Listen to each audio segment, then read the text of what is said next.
பழைய விஷயத்தை இதுவரைக்கும் கேள்வி கேட்காதனாலதான் இங்க அவர் தலைவரா ஊரெல்லாம் சிலையை வச்சுக்கிட்டு இருக்காங்க. உனக்கு காம வரி வந்தா யார்கிட்ட வேணாலும் போலாம் அப்படிங்கிற ஒரு கருத்து சொன்னார். அந்த கருத்துக்கு தான், அந்த கருத்தை தவிர இந்த ஊடகத்தினர் யாருமே மத்ததை பத்தி கேள்வியே கேட்கல. இப்ப அந்த ஒரு விஷயத்த இப்ப நான் சொல்றதுல இருந்து இவர் பேசியிருப்பாரா மாட்டாரான்னு நீங்களே முடிவு பண்ணுங்க. இப்ப நான் சொல்றேன், நீ உன் மனைவியுடன் கலவி செய்ய கூடாது என்பதற்கும் நீ மது அருந்த கூடாது என்பதற்கும் என்ன வேறுபாடு என்று நான் கேட்கிறேன். ஒண்ணு, மது விலக்கு என்பது ஒரு அதிகார, இந்த மது விலக்கு விட்டு தள்ளுவோம், பெண்களை பத்தி சொல்லுவோம். திருமணம் கிரிமினல் குற்றமாக கருத வேண்டும். பெண்ணுக்கு கற்பப்பை தேவையில்லை.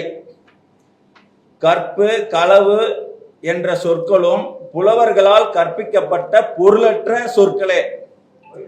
ஒரு மனிதன் ஒரு பெண்ணுக்குத்தான் உரியவன், ஒரு பெண் ஒருத்தனுக்குத்தான் உரியவள் என்பது அடிமைத்தனமே. எனது நோக்கமே சமுதாயத்தில் கல்யாண முறை ஒழிய வேண்டும் என்பதே. ஆணும் பெண்ணும் கூடுவது தனது காம வெறியை தீர்த்து கொள்வதற்காகவே தவிர இனப்பெருக்கத்திற்காக அல்ல. இல்வாழ்க்கை என்பது மூடத்தனமே. உலக நோக்கை கெடுப்பது இல்லறம். திருமணம் இயற்கைக்கு முரணானது. இல்வாழ்க்கை குடும்பம் என்பதெல்லாம் காட்டு மிராண்டி காலத்திற்கு பொருந்தும், தற்காலத்திற்கு பொருந்தாது.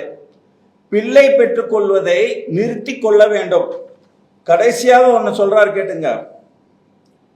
ஒளி காளைகளை போல ஆண்களையும் குழந்தைகள் பெறுவதற்கு என்று பெண்களையும் வைத்துக்கொண்டு உறவு முறை தெரியாமல் இருக்க வேண்டும்.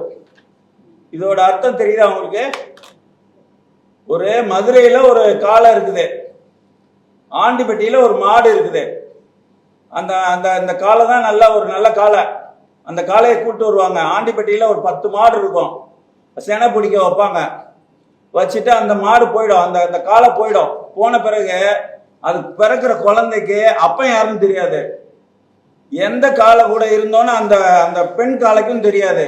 இப்படி இந்த சமூகம் இருக்கணும்னு ஒருத்தர் சொல்லியிருக்கிறாரு. அப்படி சொன்னவர் அதை சொல்லியிருப்பாரா மாட்டாரா?